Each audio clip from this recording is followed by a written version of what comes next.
All right, fantasy owners, we are continuing with part 2 of the Fantasy Football Stock Report. These are the guys to avoid and guys that I'm really worried about for your Week 16 Super Bowl weeks this week. Unless you're kind of in an odd league that has Week 17 as its championship, why would you? But I'm not sure why. But mostly for you this Super Bowl week. This is the week that you're going for the title.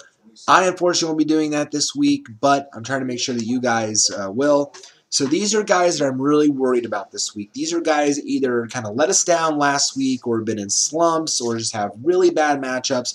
I'm not finding these guys this week. In fact, some of these guys, if you're relying on these guys in your Super Bowls, you must have been pretty stacked elsewhere in your roster for these guys to even be considered. But again, I just want to make sure that you guys don't make a big-time mistake. So here we go, guys to avoid this week. Quarterbacks. I mentioned this guy in the Guys to Ride video. Kind of sort of tail end when I was talking about tight ends. But even though I'm fond of Dennis Pitta, I am not fond of Joe Flacco this week. You know, if Flacco's your quarterback, you want to rely on in your title game. If you've been riding him all year, you must be strong on your roster everywhere else because he's not elite by any stretch. He has his good weeks and his bad weeks. He's you know, and this week going up against the Giants, yeah, Baltimore's at home. But this is the but. Yeah, they're at home, but it's the Giants. They're really angry, probably after getting blasted by the Falcons last week. That pass rush is probably going to come at them. I just have a fear the Giants are really going to be ready to play this week after that beatdown last week they took by Atlanta, and they're going to bring it. So I'm not fond of Flacco this week. I can only rank him as nothing more than a number 2, number 3 option for you this week. I'm just not sold on him, considering the tough matchup. Jake Locker of Tennessee. Again, I haven't been fond of the Titans' offense all year, but you're definitely not starting him at Lambeau Field when the Packers have so much to play for. When the receiver situation is so inconsistent there. Not a fan of Jake Locker this week. I only see him as a desperate number 3 play. Brandon Weeden going to Denver. Yikes. That is a really tough matchup for the rookie. Granted, Weeden has also looked good at times this year. He's kind of the same boat as Tannehill. He's had his good moments this year, and other times not so good. This is just a really tough matchup going up against Peyton for the first time in the air of Denver. I can only rank Weeden again, nothing more than a number 2, number 3 this week because I just think that matchup is so tough. Denver's going to want to have it turned on. I think they still have a number 2 seed to potentially play for. So again, just don't like Brandon Weeden this week. Christian Ponder in Minnesota at Houston. Please don't even bother with Christian Ponder. Lately, the game plan for Minnesota has been thusly. Hand Adrian Peterson. He runs. Touchdown. Hand Adrian Peterson. Runs again. Hand Adrian Peterson. AP. It's the Adrian Peterson assembly line. You know, that's what it is. It's been Adrian Peterson and nothing more than Adrian Peterson. Minnesota is really going to try to get AP the rushing record. I really think that they're going to try really hard for him to break Eric Dickerson's record. So I would not trust Christian Ponder. Nothing more than a number 3 this week. Granted, the Texans are a tough matchup, but I just think they're going to really try to pound it to the ground and take the pressure off of Ponder this week.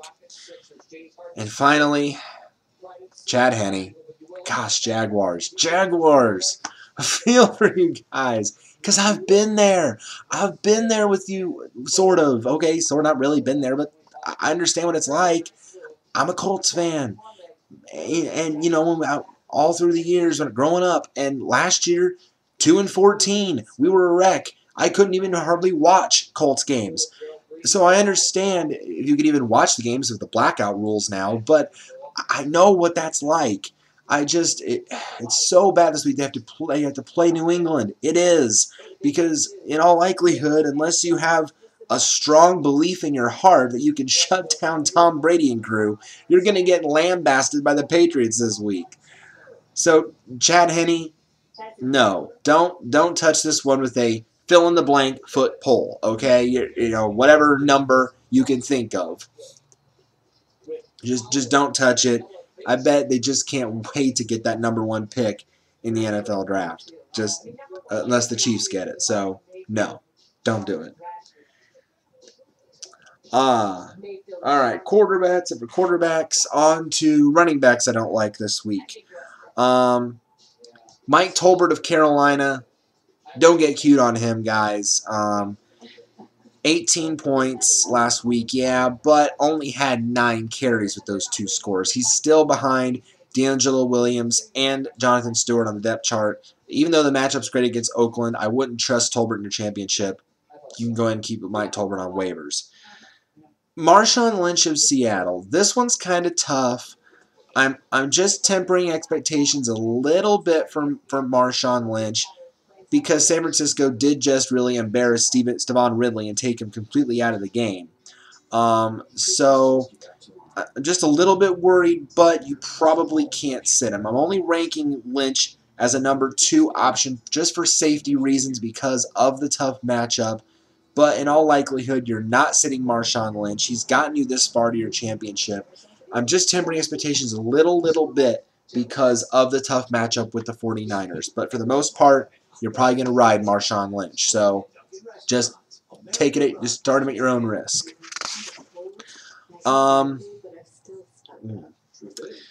Mikel LaShore of the Lions going up against Atlanta.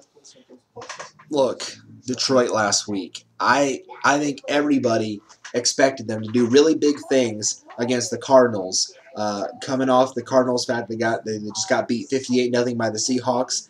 I guess that was just an anomaly too, because while the Seahawks, not from the Seahawks' perspective, they went out and beat Buffalo 50-17 the following week. So apparently the Seahawks, we know, are that good. But the Cardinals found a way to bounce back last week. Somehow they surprised Detroit, beat them 38-10. So that was definitely a big shocker, considering a team coming off a 9-game losing streak. So, so really when you look at this, if the Lions really couldn't even do anything against the Cardinals, do you expect them to do anything against the Falcons, who are coming off a 34-0 beatdown of the Giants themselves? Yeah, me neither. I'm not expecting anything either. I can only see LaShore as a #2, #3 option for you this week. Reggie Bush in Miami. Normally, I would love this matchup against Buffalo because I mentioned on the last video that I love Tannehill and I love Pisano this week. But again, I think Miami's going to have to pass on Buffalo. I just don't really. It's not because of the matchup, really. It's just because of the fact that Bush has been such a hair puller this year. He has been so inconsistent. The Miami backfield has been muddled. Daniel Thomas has got playing time. Lamar Miller has got playing time, for gosh sake. So it's just been really a kind of confusing situation that I would just avoid altogether. So especially in your Super Bowl, I just can't trust him this week.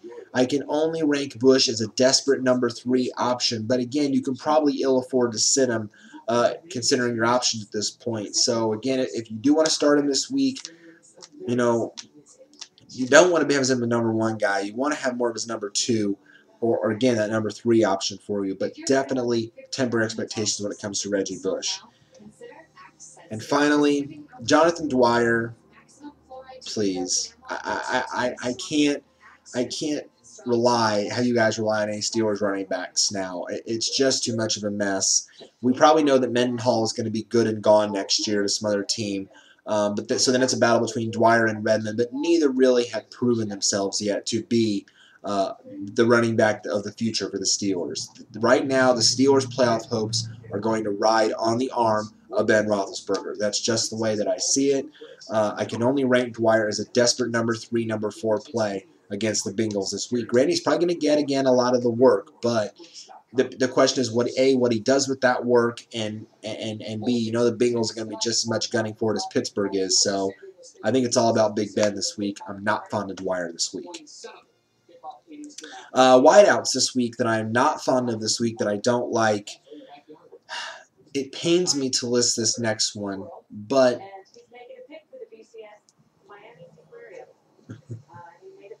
well, that's cool. They're showing right now on TV that there's At the Miami State Aquarium, there's a dolphin trying to pick the national championship game, and he hit the Notre Dame ball. So there you go, folks. Notre Dame's going to the national championship because the dolphin said so. Crazy stuff.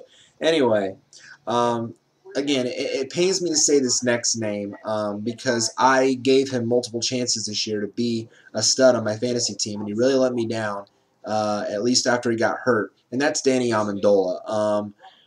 I just can't trust him anymore, and especially I don't want you guys trusting him in the Super Bowl after all the pain that he put me through this year when he got hurt, then coming back and still not being effective, then the foot injury.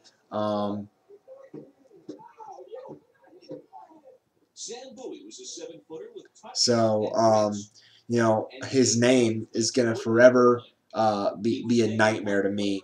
Not fond of him. I can only list him as number 3 this week going up against Tampa Bay. Don't be sold on, by the way, the same thing with kind of that fluky thing.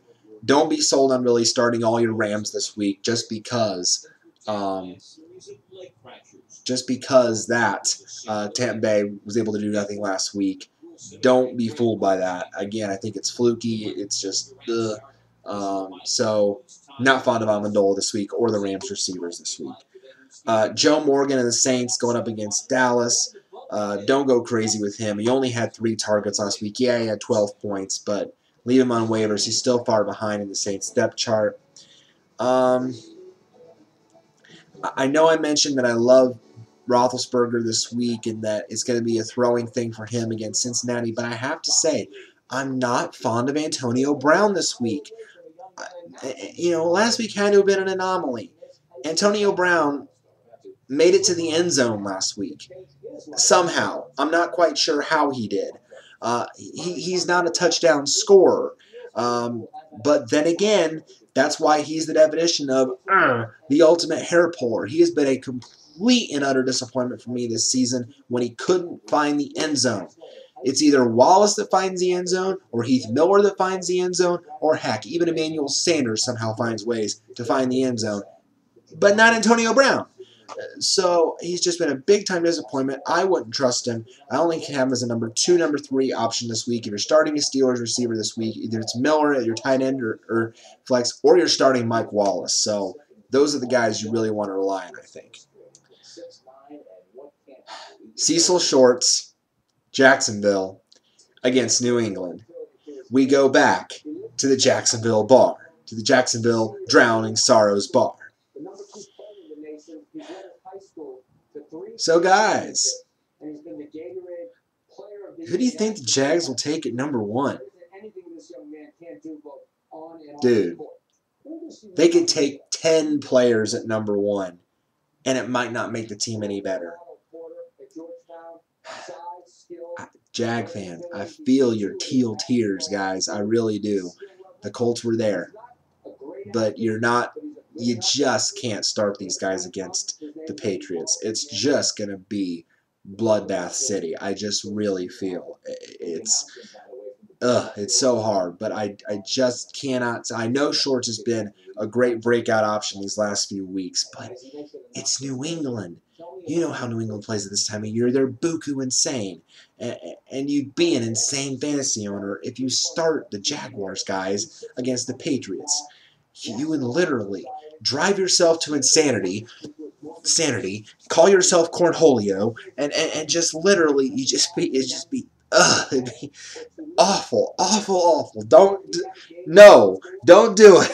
Don't do it. Please, I beg of you, do not start Jaguars against the Patriots. Please. Otherwise, you'll be joining those guys at the Drowning Sorrows bar that you lost a fantasy championship because you started Jaguars, okay? Don't do it. Lance Moore of the Saints going up against Dallas. Yeah, I know. I'm going to hear from some of you guys. He had a touchdown last week. Congratulations. Whoopee-doo. But he only had 5 targets. 5 targets! That's not enough. That's not enough to be fantasy relevant. Okay? He's the team's 3rd option. He's behind Colston. He's behind Jimmy Graham. And I know you're probably going to say, he's not behind Graham. Graham's slumping. Whatever. He's still behind him.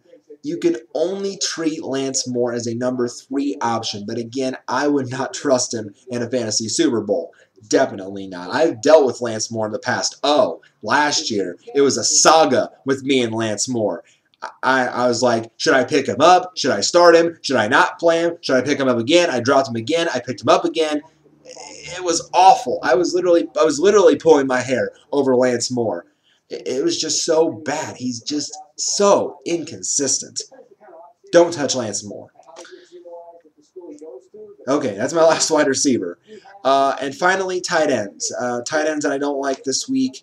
Jeff Cumberland of the Jets. I know he's had some good weeks the last few weeks. Had 11 points last week, and they're going up against San Diego this week, who's a mess. But you just can't trust any New York Jets right now. Speaking of messes, like the Eagles, like the Jags, like the Chiefs, the Jets are a mess. The Jets are just an absolute mess. They're starting their third-string quarterback this week in Greg McElroy. They're definitely going to part ways with Tim Tebow at the end of the year. They might shop Mark Sanchez, and all that money is going to go to waste. It's just a mess. You know what the Jets are right now? They are the literal dysfunctional family of the NFL. That's the New York Jets. Rex Ryan is Archie Bunker. That's what Rex Ryan is. He's the angry guy, gritting his teeth, sitting in the chair.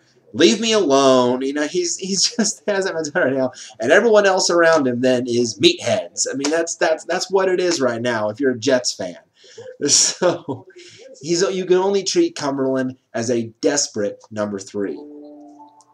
Same with the Rams. Lance Kendricks of the Rams going up against Tampa. Don't get cute. He only had 5 targets last week, and Bradford receivers are just way too inconsistent. Kendricks is a desperate number 3, number 4. Antonio Gates going up against the Jets. If Antonio Gates is your starting tight end for your Super Bowl, again, you'd have to be stacked everywhere else. But against the Jets, you know, who knows? He had a touchdown last week. I can only list him as a number 2, number 3 guy. Zach Miller of Seattle going up against San Francisco only had 3 targets last week, but it's really not like he gets enough targets anywhere in Seattle anyway. He's too far behind the top receivers like Sidney Rice, like Golden Tate. I'm not fond of him this week, maybe even behind Doug Baldwin. Desperate number 3 play. And finally, and I really hate to list this guy on this list, but I mentioned him. I just mentioned him a little bit ago. I hate to say it. I really do. But I've sort of, I can't say completely because I haven't completely, but I've sort of given up on Jimmy Graham. And I know that is tough to say, but you can't ignore the numbers. This is now 5 straight weeks without a touchdown for Jimmy Graham. This is serious stuff. Serious stuff. Okay, we're starting to panic a little bit. If we've had Jimmy Graham all year, not even bothering to touch a tight end off the free agent wire, this is where we're really wondering, why is Graham having this late season collapse? He's getting outshone by David Thomas. David freaking Thomas, okay? It's just, Graham had more targets last week than Thomas, and yet who had more fantasy points? Thomas, okay? It's just mind-boggling, literally. It's tough to sit him. I understand. It's tough to sit Jimmy Graham, but really, with your fantasy season on the line, when you've come this far, would you risk it? Would you risk it for all the marbles? Is there a tight end out there right now that you would start over Jimmy Graham this week? Let me know if you think there's help the Jimmy Graham owners out there. I was a Jimmy Graham owner this year. So, you know, help us out. Is there a guy that you would rather start over Jimmy Graham this week? Maybe even a guy that's not, you know, been consistent all year. Let us know. But I can't, because of the slump, I can't have Jimmy Graham as anything more than a number 2 this week. Just can't do it just because of this slump that he has been in of late. I have to lower him down the tiers just a little bit. And finally, quick wild card, and again, this was the shocker of the year last week also, I guess, in some ways, because this player had been doing so well in recent weeks. And that's Denario Alexander of the Chargers. So many fantasy owners rely on him, myself included, to have a big week again, like he'd been doing. He had 5 touchdowns the last few weeks. And against Carolina, donut. A donut by Denario Alexander. That is the last thing you want in the playoffs, is for one of your players to put up a donut. The hottest of the hot was completely shut down when the owners when owners like me needed him the most. So I can only rate Alexander as a number 3 as a result of that. Now you don't really know now what he's going to do, so keep that in mind. All right, guys, that is it. That's it for Week 16 this week. This will probably be the last show of the year because I don't think a lot of guys have their playoff weeks in Week 17. So that is why I am stopping it at Week 16. But if you guys do need help for Week 17, if some of you are in those kind of leagues, just hit me up on the channel. Just leave a comment on the page, and I will definitely respond to it with what I think about that player's matchup for that week, or where I rank them in terms of like a 1, 2, 3 wise, whatever for you guys. I cannot thank you all enough for the comments you guys leave, the questions you guys ask, and again, I try to answer them as many as I can with my busy schedule. You know, the thoughts you guys have. I just, again, I can never imagine the show and it being as popular as it is now, from Blog Talk Radio, where I was barely even noticed, really didn't get a whole lot of listeners, to now where I'm getting tons of views. This has truly been a very humbling experience. So thank you all so much. I will definitely I will keep doing this as long as you guys want me to. I will be back year after year because I love doing this, and I love fantasy football. I love the game. I love being a part of it. It just adds another dimension to the excitement of football itself. So I thank you guys so much for watching, for subscribing to me, for being followers. I love that. So thank you guys so much. And again, I've been debating about doing kind of a weekly thing from here on out. Maybe toward the end of the week on a week-by-week basis, about the top stories of the week. I'm debating on doing that or not, but we'll see what happens. But again, if you play in a league where Week 17 is your championship, or if Week 17 you're still doing some kind of fantasy thing, let me know. Let me hear your thoughts. But good luck this week. If you are going for those championships, good luck this week, and I will talk to you guys later. Thank you all guys so much. Merry Christmas to all you guys, and just God bless you guys. Thank you so much for all your support. Thank you, thank you, thank you. Go get it this week.